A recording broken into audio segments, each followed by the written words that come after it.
All right, happy Tuesday. I just want to make sure that everybody tuned in and we are on. Happy Tuesday, everybody. My name is Snizhana. I am an exercise physiologist for outpatient cardiac and pulmonary rehabilitation here in North Kansas City Hospital. I've been doing my job for about 12 years. All I do is prescribe exercise, talk about exercise with my patients, making them stronger, helping them improve their quality of life through the movement. So today we are going to talk about longevity and physical activity. So let's just look at our highlights, what we will have planned for today. So today conversation highlights is going to be really we'll dive in and talk about what is cardiovascular exercise, how much exactly and what type of cardiovascular exercise I should be doing to gain all the health benefits. Because I don't want you just waste your time or doing some type of movement or physical activity and feeling like you're not getting anywhere. You are not getting any health benefits. You're not getting any stronger. So today we will talk about how to change that and how actually get excited about your exercise program and incorporate smart technique and specific exercise to have all the benefits. We also will touch on resistance training. I will briefly talk about what it is and how much should I be doing and how is it going to look for me? So this topic is for everybody. So if you are already great exerciser, you are going to find it beneficial and maybe just add or tweak a little bit or just say, hey, I'm doing awesome, so I just keep doing what I'm doing. Or if you are considering start exercising, so you might say, hey, that was a pretty helpful information. Like I know where to begin. I know where I need kind of go with that. So that is our plan for today. So I'm excited to have you guys and just kind of go over our points and accomplish, good topic, good conversation. So, and I will open the chat, or you can just kind of hop in and put your questions to, let me see, it's going to be to questions and answers tab. And in the end, we will leave some time to talk about it. So I think before we will actually hop in and talk about benefits and or how to structure your cardiovascular exercise, I want to touch on what is actually cardiovascular exercise or aerobic fitness. So basically cardio means with oxygen. Cardio means that how fit I am, how much stamina do I have, how efficient my body moves and moves oxygen around to my muscles, and how I extract that oxygen to enable me to run, walk, swim, and do my everyday activity. The better your cardiovascular fitness is, the better your everyday life activity is going to be. So it's just going to be easier to do things like cleaning and grocery shopping and walking your dog and things, hobbies, traveling, doing your vacations, if it's active vacations. So your cardiovascular fitness is basically that's exactly what it means in what physical cardiovascular shape I am, how efficient my heart and lungs are working together, making me doing things a little bit easier. In order for us to say I am exercising and I'm doing cardiovascular exercise, we need to meet, couple parameters like heart rate, exertion, blood pressure, and things like that. So I will make it easy and we will talk and discuss that. I think it is also a little confusion sometimes. Am I doing cardiovascular exercise? Am I exercising or it's everyday activity? So in order for us to say I am exercising, it should be something, any type of movement that is challenging for you for about 10 minutes or less. And we should bring our heart rate a little bit higher. So when we really think about everyday activities like shopping or cleaning or doing, things around the house, it might be not cardiovascular challenging enough. So today we'll talk about how to change that and what it would be considering good cardiovascular exercise. So let's talk about how much cardio should I be doing. So what are we looking at?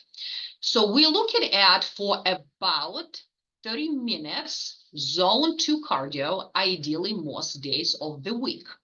And I want to mention, if you like, well, I never exercise, I'm really not that active, 30 minutes sounds like a lot of time I need to take out of my day and stay active. So I would probably start with 10 minutes a day, most days of the week, and build your time up to 30 minutes a day, or break it down during the day. And again, we will discuss how is it going to happen. So a lot of people might look at, say, zone 2 cardio. What does that mean? So when I talk to my patients, and I see about 70 patients every single day, Monday through Friday. So we have a very detailed discussion. So I want everybody to understand in what exactly cardiovascular zone we should exercise for longevity and all the health benefits. And that is going to be zone 2 cardio, which means I'm breathing a little bit faster than normal, just to be able to maintain conversation. But if somebody would listen us to talk, they would know that one of us is exercising, or both of us exercising. So they are going to know that I am doing some type of exertion, some type of physical activity. So it should not feel super light, right? So it shouldn't feel like I have no effort at all, and it should not feel extremely challenging that I really cannot keep up with conversation or my exercise, and I feel quite, it's maybe too toxic for me and it's just too high intensity. So zone 2 cardiovascular exercise is magical exercise. It's actually based on your heart rate, but some people might say, well, I don't have a way to check my heart rate. So you can definitely check with yourself and say, hey, how hard am I exercising? It should feel somewhat challenging to you, and your answer should be to yourself, it's somewhat hard. Actually, I always use myself as an example. I ride my bike at home, and every time I get on my bike and 10 minutes in, 15 minutes in, I always ask, how hard am I exercising? So I'm checking with myself, not out loud, just kind of inside, hey, how does that feel to me?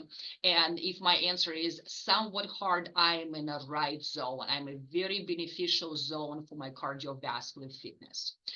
I would like you to start with about 150 minutes a week. So that would be a good baseline. We know that people who do about 150 plus minutes a week, they just do better.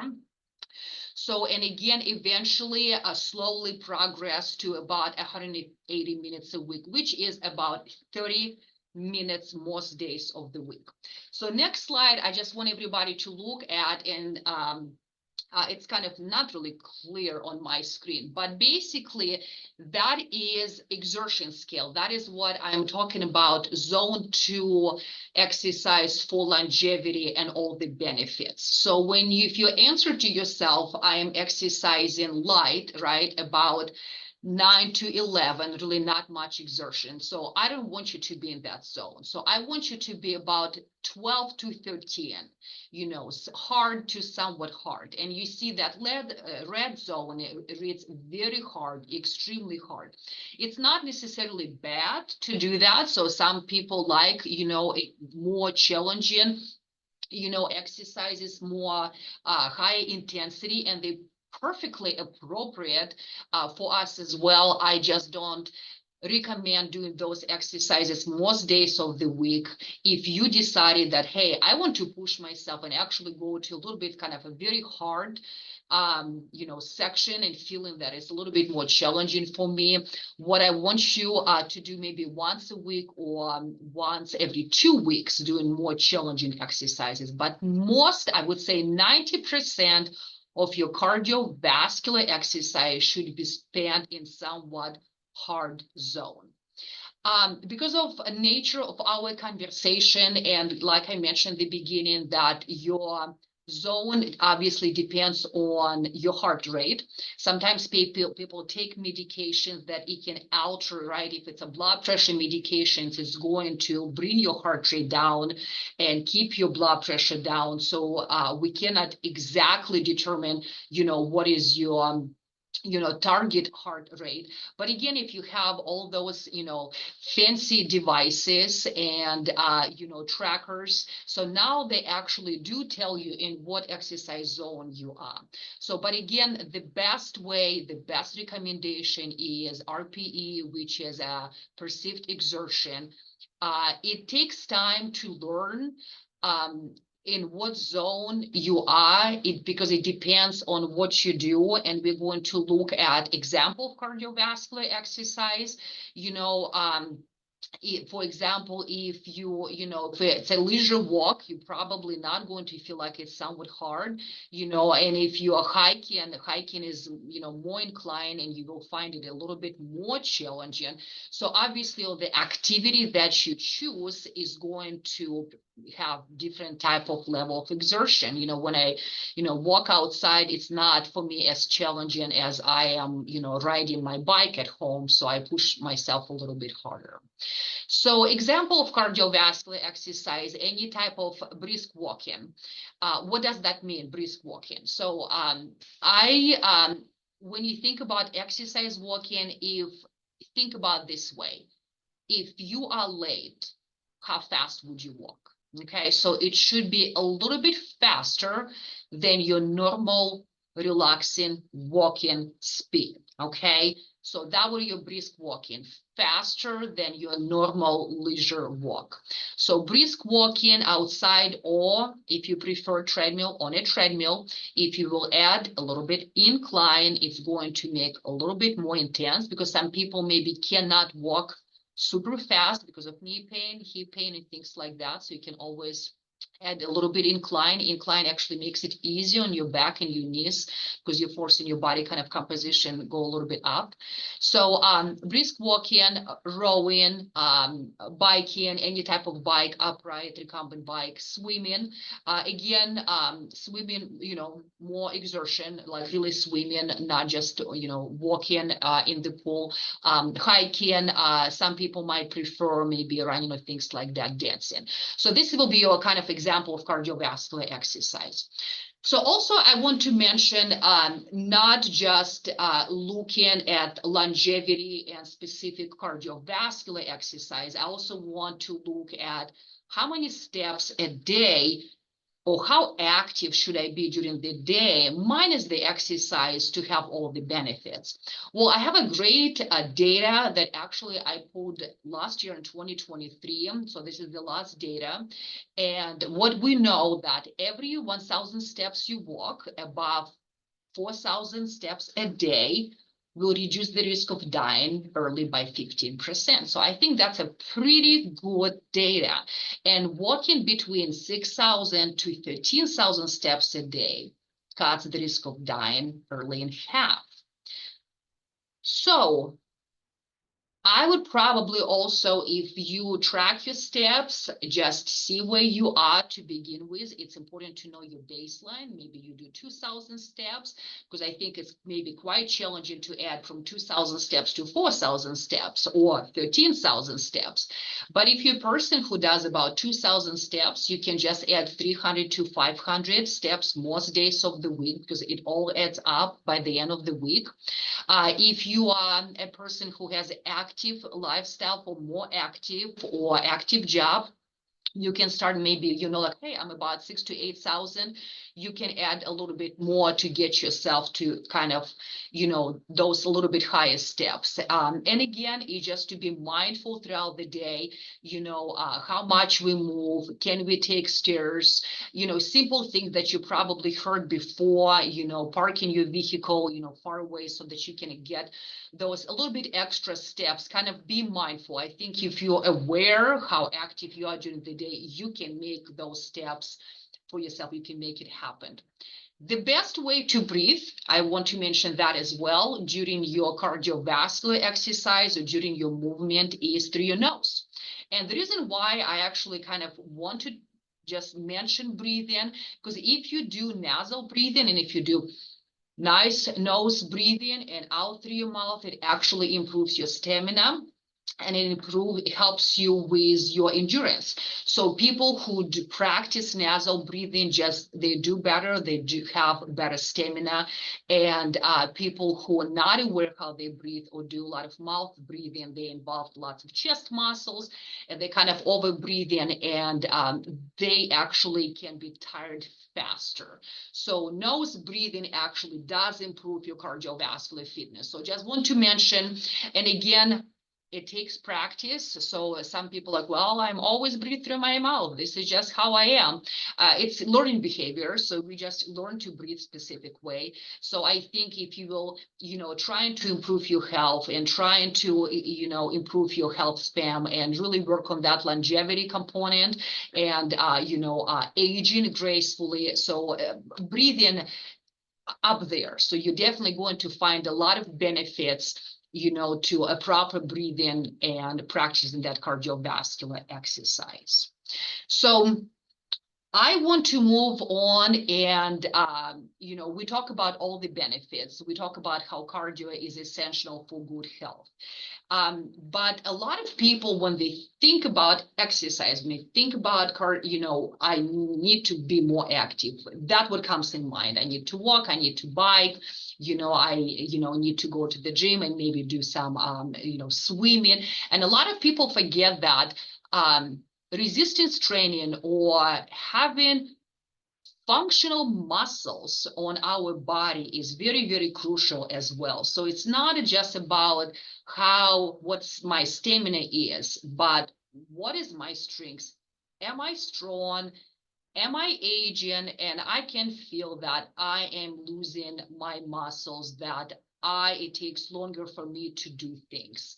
I'm not as strong as I used to be. I still can do things, but maybe it's not as easy as it was. So that is what I want to bring your attention. And while we have this conversation, I want you to start thinking about it and say, hey, how is my cardiovascular fitness, but also how is my strength? How am I doing on that front? So muscle health shapes your health span. So it's not just about lifespan. We really want to concentrate on high quality muscles, good quality, strengths. And muscles is the key for longevity and aging well.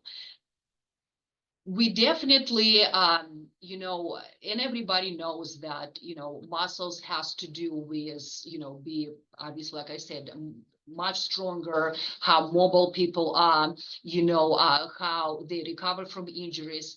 And we do know that people who are physically strong, they just do better. And I always say we all get sick. It's, that's life, things happen. But the difference between I am sick and I can recover faster versus I'm sick and takes forever for me to get better just comes down to functionality of my muscles and how physically strong I am. Okay. So I always tell like, hey, muscles is like built-in anti-aging system. So don't forget, it's just not your heart and your lungs. It's also the quality of the muscles that we have. So how do we challenge those muscles? It's strength training. So there's a different names: strength training, resistance training, weight training. So it's all just different names. It all means the same.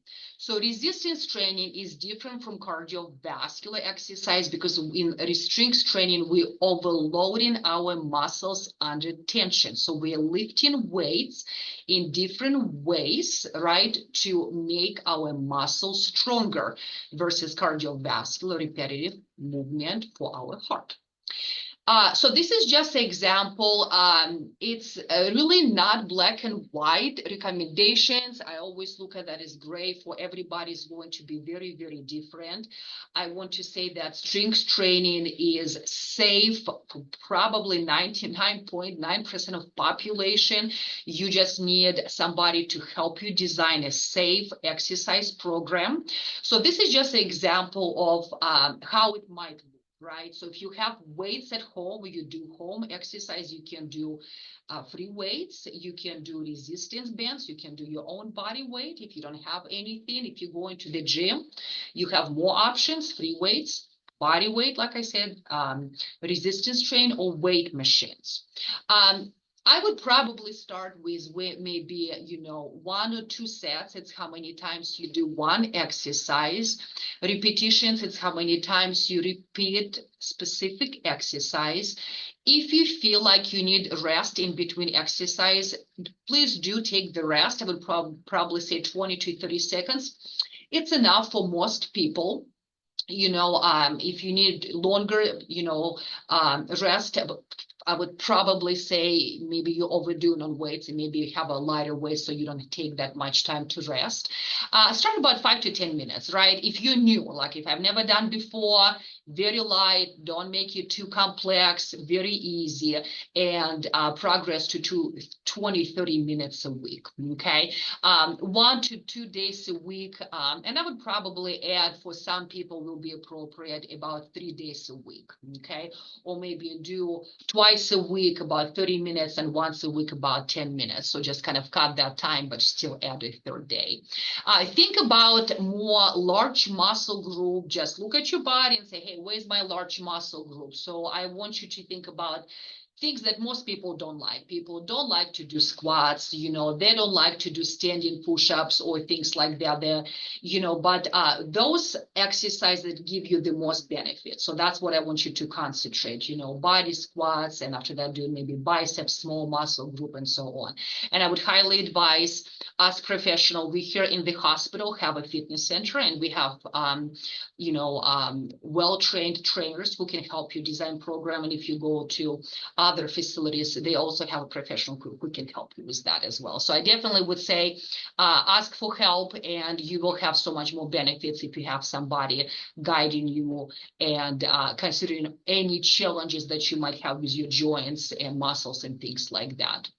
So something I want to really mention with muscle health and strengths. I talk about strengths a lot, just a couple of slides ago, but we actually, everybody knows that we do lose muscles as we age, but actually we lose muscle strengths about 2 to 3 times even faster.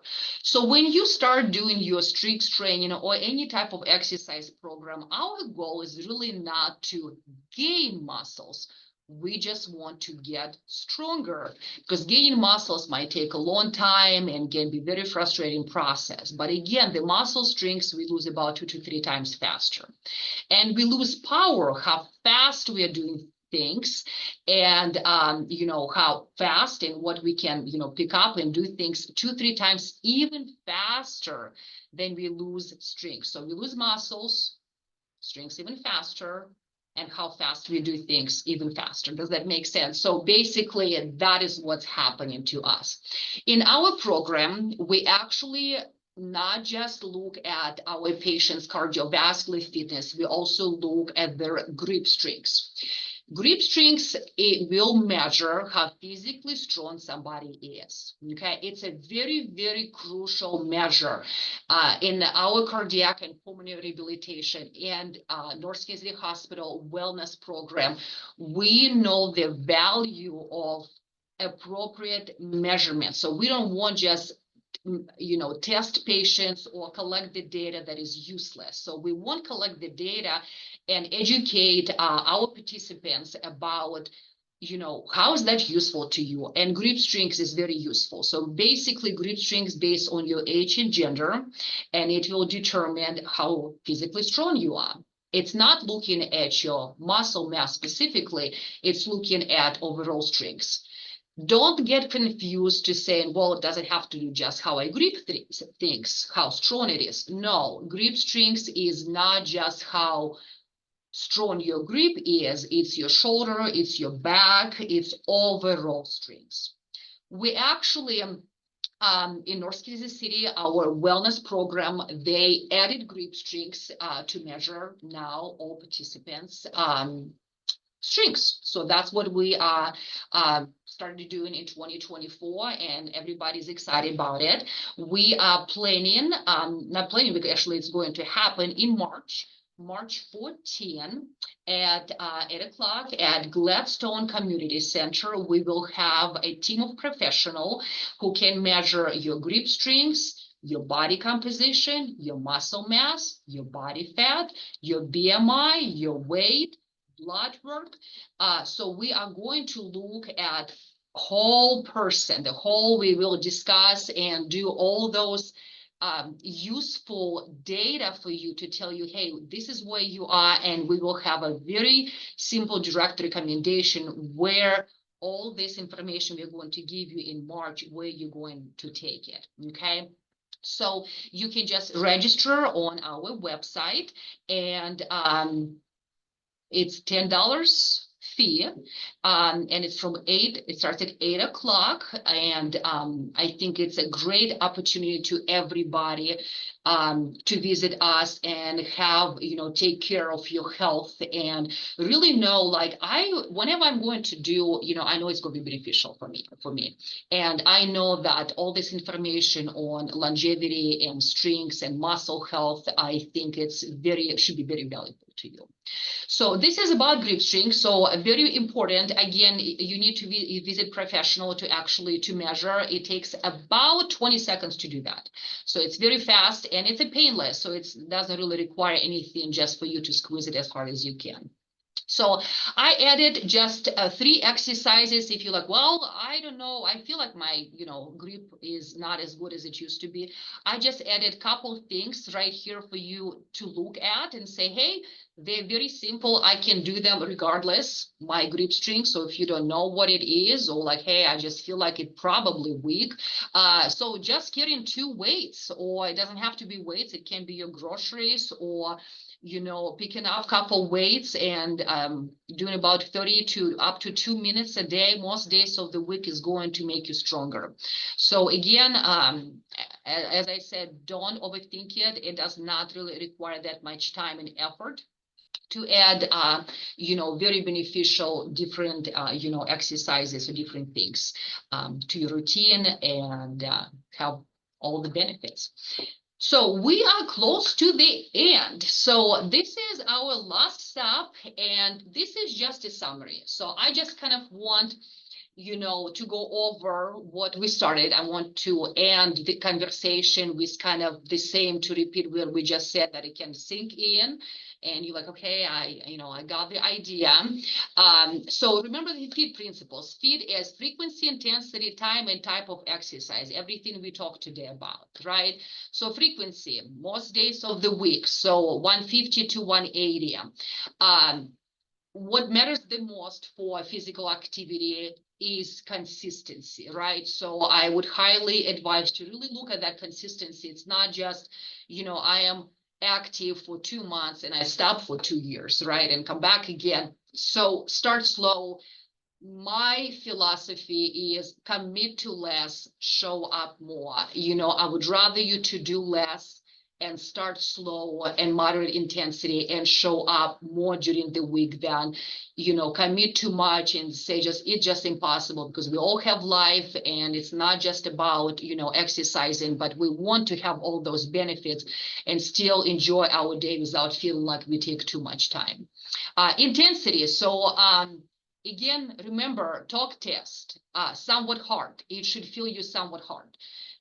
Every time you exercise, check in with yourself. Does it feel somewhat hard? So this is your own perception. It's not to somebody else to say, it looks easy to me, or it's or whatever it is. So it's what you perceive your exercise is, or the things that you are doing, cardiovascular or resistance training. 30 to 45 minutes. that is kind of, you know, to shoot for. That's where we want to be. Some people cannot dedicate, you know, 30 or 45 minutes of exercise. And again, you don't have to exercise more than that to have the benefits. So I don't want anybody to think I need to spend 60 minutes, you know, off my day to do something that I really don't enjoy or don't see any benefits. So commit to less. You can break it down. You can do 10 minutes in the morning, 10 minutes during lunch, 10 minutes at night, or 15 and 15. Physiologically, same benefits, no difference if you do something nonstop or if you break it down during the day. Obviously, if you go to a fitness center, you're probably going to stay there for about 30 to 40 minutes. But if you're staying at home and doing activity at home, break, you know, I do it myself. You know, I exercise, you know, in the morning and during lunch. If it's nice weather, I walk around the hospital. So it's about 17 minutes. So that kind of gives me about 30 minutes a day. So just kind of fit it in. And most of the time, I don't want to get outside and walk after lunch, but I know I always feel better when I'm done. Always feel better. So what is the best type of exercise for us? Cardiovascular exercise and strength training, right? So combination of all those things. So it's like to say, what is more crucial, my heart or my lungs? Both of them is crucial for our health. So don't pick and choose. You're going to have the best benefits and more solid exercise program if you do both those exercises, cardiovascular and strength training, right? So when you combine, that's where you're really going to shine, you know, through your exercise program and have all those great benefits, okay? So let me see if we have any questions. I did leave my hospital email. I know my name is quite challenging for people. So if you need handout, I can email that to you. I'm open to do that for everybody. If you have just questions, just email to me. I didn't put my phone number, but I think email will be probably the best. And let me see if we have any questions. So if you have any questions, you can drop it in the box. But sometimes when I don't have any questions, I always say I probably did a pretty good job. So people like, I got it. I don't even need to ask you anything. Like I got it all. So that's a good sign, right? So if you don't have any questions, that's a good sign. So let me see.